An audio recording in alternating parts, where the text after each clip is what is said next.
Hello दोस्तों, कैसे हो आप सब। बिल्कुल मस्त होंगे। तो unique study with Ajay YouTube channel के ऊपर आप सभी का बहुत बहुत स्वागत है। और आज हम इस वीडियो में बात करने वाले हैं एक बहुत ही गजब के टॉपिक के ऊपर। और वो टॉपिक है जेआरएफ और एसआरएफ से रिलेटेड। कि जब हमारा जेआरएफ होता है या जेआरएफ क्वालिफाई करने के लिए जब हम इतनी मेहनत करते हैं तो इसमें बेनिफिट क्या मिलता है, इसमें जो हमें फेलोशिप मिलती है वो कितनी मिलती है, मंथली कितनी मिलती है और ओवरऑल 5 साल में हमें कितनी मिलती है, इसके ऊपर मैं बात करने वाला हूँ यहाँ पर।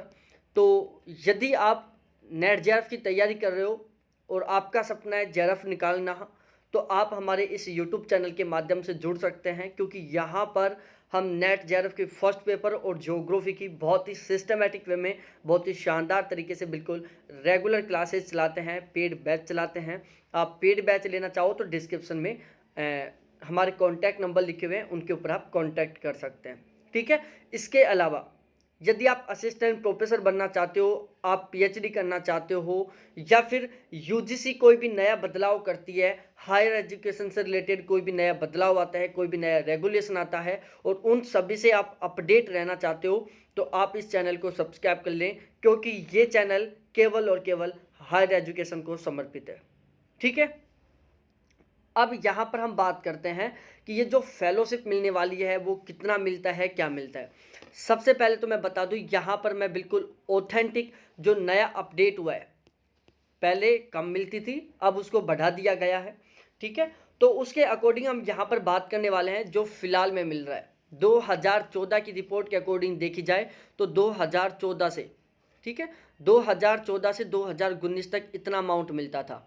लेकिन अब ये अमाउंट बदल गया है और अब ये बदल कर हो गया है, मैं आपको दिखा देता हूँ। यहाँ पर लिखा हुआ है 31,000 और 35,000। ठीक है। ये यूजीसी के ऑफिशियल पेज है, वहाँ से मैंने स्क्रीनशॉट लिया है। अब मैं समझाता हूँ क्या होता है सिस्टम। देखो, आप जेआरएफ निकालोगे और जेआरएफ निकालने के बाद जैसे आप पीएचडी में एडमिशन लोगे तो पीएचडी 5 साल की होती है। 3 साल से 5 साल के बीच में होती है पीएचडी। लेकिन कुछ यूनिवर्सिटी हैं जो, जैसे आप ऑलमोस्ट प्राइवेट यूनिवर्सिटीज़ करोगे तो जल्दी से जल्दी हम कंप्लीट करने की कोशिश करते हैं, तो प्राइवेट यूनिवर्सिटी 3-4 साल में कंप्लीट करवा देती हैं। और जब हमें जेआरएफ एसआरएफ मिलता है तो हम, जब चाहे प्राइवेट यूनिवर्सिटी में एडमिशन लें चाहे गवर्नमेंट यूनिवर्सिटी में एडमिशन लें, हम उसे 5 साल में कंप्लीट करते हैं, क्योंकि हमें फेलोशिप 5 साल मिलती है। अब इसमें 2 कंडीशन आती हैं। या तो पीएचडी 5 साल की, देखो आपको 5 साल मिलेगा फेलोशिप, आप किसी भी तरीके से लो। कुछ लोग क्या करते हैं, पहले एमफिल में एडमिशन ले लेते हैं, उसके बाद वो पीएचडी में एडमिशन लेते हैं। तो वो सोचते हैं कि 2 साल तो एमफिल में मिलेगी फिर 5 साल पीएचडी में मिलेगी। नहीं नहीं, आपको टोटल 5 साल मिलेगी, चाहे आप एक साथ पीएचडी में लें चाहे फिर आप एमफिल और पीएचडी दोनों में मिला के लें। यदि आप एमफिल पीएचडी दोनों में मिला के लेते हैं तो आपको 2 साल एमफिल में मिल जाएगी, फिर 3 साल पीएचडी में मिलेगी, फिर आपको पीएचडी के जो आगे के 2 साल है उसमें आपको कोई फेलोशिप नहीं मिलेगी। ठीक है। सॉरी यार। अब बात करते हैं, देखो जैसे आप पीएचडी में एडमिशन लोगे तो उसके बाद 2 तरीके से मिलती है ये। जो शुरू के 2 साल रहते हैं पीएचडी के, 5 साल की होती है, शुरू के 2 साल होते हैं, उनमें आपको जेआरएफ मिलेगा। क्या मिलेगा? जेआरएफ मिलेगा। उसके बाद आप 3 साल करोगे एसआरएफ। आपको पीएचडी के लास्ट 3 साल या जेआरएफ के बाद अगले जो 3 साल है उसमें आपको 3 साल तक लगातार मिलेगा क्या? एसआरएफ। मतलब शुरू के 2 साल आपको जेआरएफ मिलेगा, उसके बाद आगे के 3 साल तक आपको एसआरएफ मिलेगा। ठीक है। अब हम बात करते हैं, देखो इसमें आप टेंशन मत लो कि सर जेआरएफ मिल गया फिर उसके बाद एसआरएफ के लिए कोई एग्जाम देना होता है कि नहीं, कोई एग्जाम नहीं देना होता। एक पीएचडी इंटरव्यू बेस पर एक सिलेक्शन का प्रोसेस होता है, बिल्कुल नॉर्मल सा होता है, बिल्कुल भी टेंशन लेने की बात नहीं है, बिल्कुल ईजी सा होता है। एक फॉर्मेलिटी बेस पर हम बोल सकते हैं, वो कंप्लीट होता है, उसके बाद एसआरएफ में कन्वर्ट कर दिया जाता है। जो आपका गाइडर रहेगा वो आपको एसआरएफ में कन्वर्ट करवा देता है। अब देखो मैं समझाता हूँ कितना क्या अमाउंट मिलता है। देखो जेआरएफ में क्या मिलेगा, हम पहले जेआरएफ की बात करते हैं। जेआरएफ में प्रेजेंट टाइम में मिल रहा है 31,000 रुपये मंथली जेआरएफ मिल रहा है। कितना? 31,000। ध्यान रहे, इस क्वेश्चन में मैं आपके सारे के सारे डाउट क्लियर करूंगा। आपके मन में जो भी क्वेश्चन बन रहे हैं बिल्कुल लास्ट तक मैं खुद ही उनको सोल्व कर दूंगा। बाकी फिर भी आपका कोई क्वेश्चन रहता है तो आप कमेंट करके पूछ सकते हैं। बाकी यदि हायर एजुकेशन से जुड़ा रहना चाहते हो तो प्लीज़ अभी सब्सक्राइब करके बेल आइकन को दबा दो और इस वीडियो को आपके सभी दोस्तों के साथ शेयर कर दो। ठीक है, तो इसमें जेआरएफ में मिलता है हमें 31,000 रुपये मंथली अमाउंट मिलता है। इसके अलावा एचआरए मिलता है। ठीक है, और जो एचआरए है वो 3 कैटेगरी से मिलता है, 8%, 16% और 24%। अब आप बोलोगे कि सर ये 8, 16, 24 के है। देखो ये एक तरीके से हम होम रेंट का बोल सकते हैं। ये गवर्नमेंट के अकॉर्डिंग मिलता है। गवर्नमेंट ने पूरे भारत में कुछ जो जितने भी सिटी हैं पूरे भारत की, उनको 3 कैटेगरी में डिवाइड किया है। पहला कैटेगरी है ए जिसको 24% मिलता है, दूसरा है बी जिसको 16% मिलता है और तीसरा है सी जिसे 8% मिलता है। ऑलमोस्ट यदि आप किसी गांव की यूनिवर्सिटी से पीएचडी करते हो तो आपको 8% एचआरए मिलेगा। आप मेगा सिटी से कर रहे हो जैसे दिल्ली है, कोलकाता है, मुंबई है, चेन्नई है, पुणे है, बेंगलोर है, यहाँ से कर रहे हो तो आपको 24% मिलेगा। और इसके अलावा आप यदि किसी दूसरी सिटी से कर रहे हो, गाँव और जो मेगा सिटी है इनके बीच की जो सिटी हैं जैसे छोटी छोटी जो भी आगरा है, लखनऊ है, जयपुर है, अलवर है, जोधपुर है, धौलपुर है, ऐसी सिटी से कर रहे हो, ऐसी सिटी में कोई यूनिवर्सिटी है वहाँ से आप पीएचडी कर रहे हो तो आपको एचआरए मिलेगा 16%। ठीक है, ये एचआरए मिलेगा आपको आपके 31,000 के ऊपर। इसके अलावा आपको एक कंटिजेंसी मिलती है, वो मिलता है 10,000 रुपये एनुअल, पर साल 10,000 रुपये मिलता है। ये ध्यान रखना, मंथली नहीं मिलता, ये 10,000 रुपये पर ईयर मिलता है। इसके अलावा कुछ मेडिकल से रिलेटेड भी हेल्प मिलती है। अब हम बात करते हैं कि टोटल अमाउंट कैसे क्या मिलता है। देखो मैं समझाता हूँ जेआरएफ में आपको टोटल कितना अमाउंट मिलने वाला है। देखो यदि हम 31,000 का 24% एचआरए निकालते हैं, हम 24% लेके चलते हैं।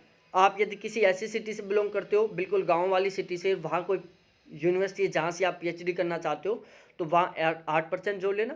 किसी दूसरी से यूनिवर्सिटी ऐसी यूनिवर्सिटीज कर रहे हो जहाँ पर आपको 16% एचआरए मिलता है तो आप 16% ले लेना। हम यहाँ पर बेस मान के चल रहे हैं 24% का। ठीक है, यदि हम 31,000 का 24% निकालते हैं तो हमारे पास एचआरए आता है 7440 रुपये, मतलब 7,440 रुपये। यदि हम 31,000 और 7,440 को जोड़ते हैं तो हमारे पास कैश अमाउंट आता है 38,440 रुपये मंथली। कितना? 38,440। देखो एक बात और बता दूं, पहले क्या सिस्टम होता था, ये जो फेलोशिप वो बल्क में मिलती थी, मतलब 6 महीने का एक साथ मिलता था।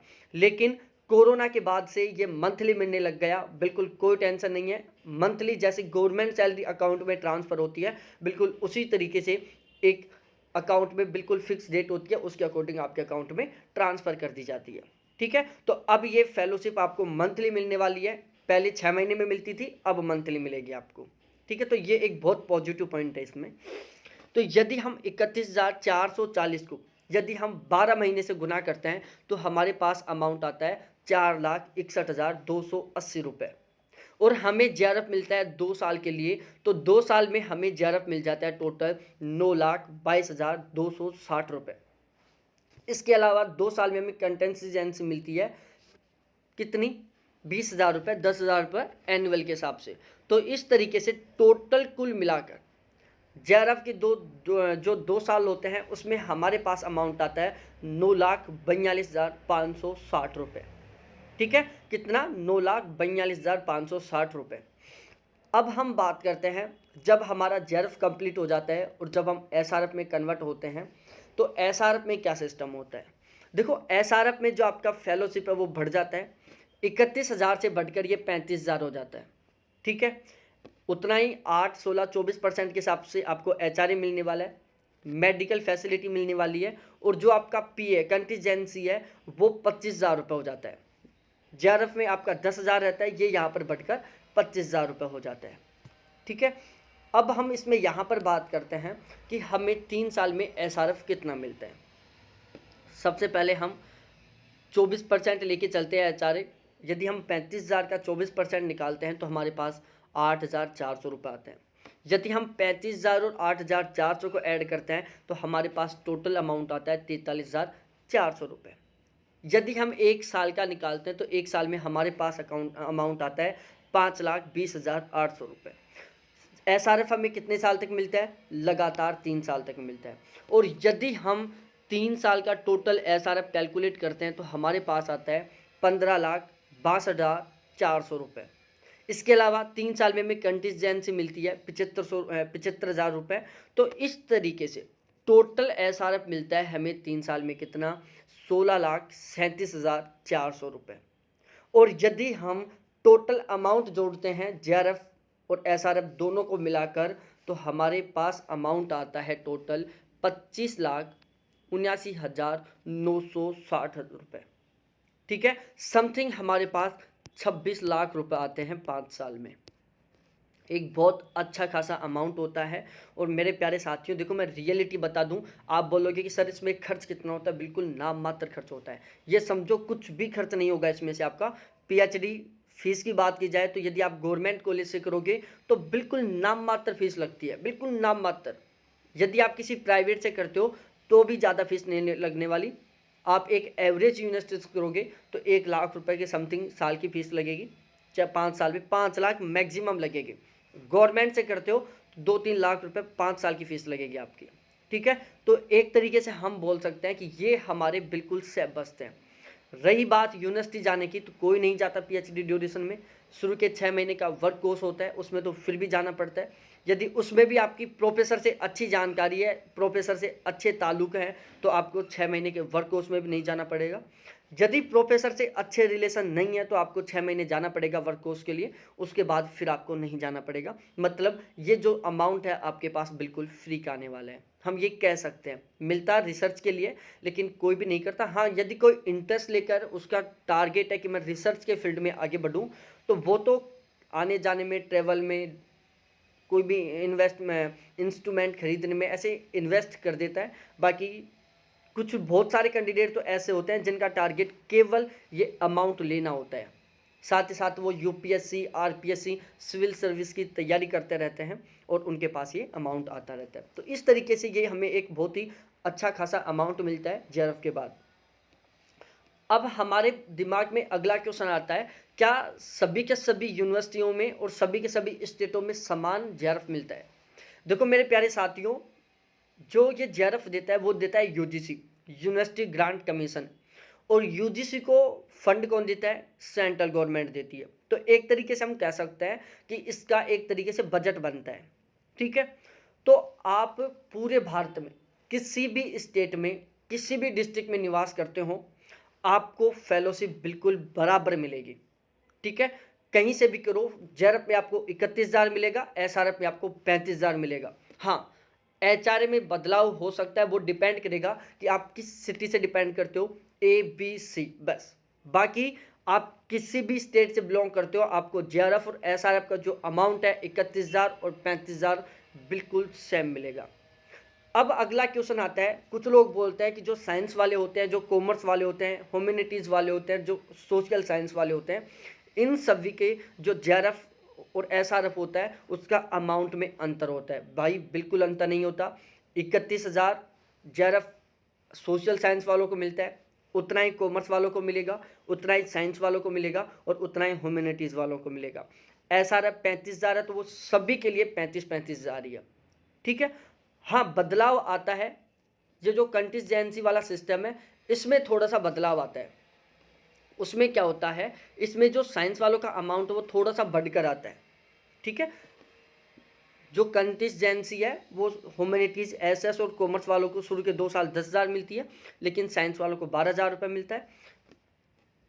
सोशल साइंस वालों को 3 साल तक 20,500 मिलता है, जबकि ये इनको 25,000 रुपये मिलता है। तो ये एनुअल है, तो बड़ी मुश्किल से देखो आप अनुमान लगा सकते हो। 4,000 का तो ये अंतर आ रहा है और 15,000 का ये आ रहा है। मतलब आप किसी भी स्ट्रीम से हो, चाहे साइंस से हो, चाहे कॉमर्स से हो, चाहे आर्ट्स से हो, आपकी जो टोटल फेलोशिप का अमाउंट है उसमें मात्र 19,000 का अंतर आएगा, बाकी इससे ज़्यादा का अंतर नहीं आएगा। ठीक है, तो इस तरीके से ये फेलोशिप मिलती है। हाँ, इसके अलावा यदि आप फिजिकली हैंडीकैप हो या ब्लाइंड हो तो आपको 2,000 रुपये मंथली एक्स्ट्रा और मिलेगा। कितना? 2,000 रुपये मंथली। ठीक है, तो इस तरीके से ये हमें 26 लाख रुपए मिलते हैं 5 साल में, जिनको हम एक्स्ट्रा अमाउंट बोल सकते हैं, जो हमें एक बहुत ही मतलब खुशी होती है जब हमें फेलोशिप मिलती है। बहुत गजब का प्राउड फील होता है कि हमें गवर्नमेंट की तरफ से फेलोशिप मिल रही है। ठीक है, हाँ, अब बात हम करते हैं कि यदि आप नेट जेआरएफ की तैयारी कर रहे हो, इसमें आजकल यदि आप जेआरएफ निकालना चाहते हो तो फर्स्ट पेपर का बहुत बड़ा योगदान होता है। मैं अजय कुमार शर्मा, मेरा 2 बार जेआरएफ है ज्योग्राफी सब्जेक्ट से, और लगातार 2 बार जेआरएफ क्वालिफाई हूँ मैं। उससे पहले एक बार मेरा नेट हुआ था, सेकेंड अटेम्प्ट में मेरा जेआरएफ हो गया था, पीजी के साथ ही जेआरएफ हो गया था मेरा। तो यदि आप मेरे साथ तैयारी करके जेआरएफ निकालना चाहते हो, ये 26 लाख का अमाउंट आप पाना चाहते हो, तो आप फर्स्ट पेपर में बहुत शानदार का स्कोर करने के लिए हमारा बैच ले सकते हो जून 2022 में जो जेआरएफ का पेपर होने वाला है उसके लिए, या फिर इन फ्यूचर जो भी पेपर होता है आप इसको कभी भी देखो वीडियो को। हमारा जेआरएफ के लिए फर्स्ट पेपर का और ज्योग्राफी का बैच ऑलवेज चलेगा, तो आप कभी भी बैच ले सकते हो बहुत गजब की तैयारी करवाने के लिए। यदि आप जून 2022 में जेआरएफ निकालना चाहते हो तो आप हमारा बैच ले सकते हो फर्स्ट पेपर का मात्र 500 रुपये में। यहाँ पर मैंने 600 लिखा है, लेकिन ओनली 500 रुपये में कंप्लीट जेआरएफ का सिलेबस, ज्योग्राफी का कंप्लीट सिलेबस ओनली 600 रुपये में। इसके अलावा यदि आप किसी भी पीएचडी एडमिशन के लिए किसी भी यूनिवर्सिटी का एंट्रेंस एग्जाम देते हो तो उसके लिए आप हमारा बैच ले सकते हो, फर्स्ट पेपर का ओनली 300 रुपये में, ज्योग्राफी का ओनली 400 रुपये में। ठीक है, ये कॉन्टैक्ट नंबर है मेरे। इसके अलावा इसी वीडियो के डिस्क्रिप्शन में मेरा एप्लीकेशन है, उसका लिंक मिल जाएगा। और मेरे प्यारे साथियों, अगले कुछ टाइम में मार्च 2021-22 तक मेरी फर्स्ट पेपर की बुक आ जाएगी। कब तक? मार्च 2022 तक नेट जेआरएफ के फर्स्ट पेपर की मेरी बुक आ जाएगी। सबसे शानदार बुक रहेगी, बहुत गजब की बुक रहेगी, कंप्लीट एररलेस रहेगी और केवल एग्जाम को फोकस करके रहेगी। ठीक है, पेपर लेवल, पेपर पैटर्न दोनों को हमने वहाँ पर बहुत स्पेशली ध्यान रखा है बुक लिखने में। ठीक है, बहुत बहुत धन्यवाद आप सभी को देखने के लिए। ध्यान रहे, फिर से मैं आपसे बोल रहा हूँ कि यदि आप हायर एजुकेशन से जुड़े रहना चाहते हो तो अभी एक बार चैनल को जरूर सब्सक्राइब कर दें। इसके अलावा यदि आपको कोई भी डाउट है, कोई भी कंफ्यूज है, कोई भी आपके दिमाग में क्यूरी आ रही है तो आप कमेंट करके ज़रूर पूछ सकते हैं। ठीक है, और यदि जेआरएफ निकालना चाहते हो तो आप हमारे ये बैच ले सकते हैं बिल्कुल नामात्र प्राइस में। बहुत बहुत धन्यवाद आप सभी को देखने के लिए। थैंक्स, बाय मेरे प्यारे साथियों।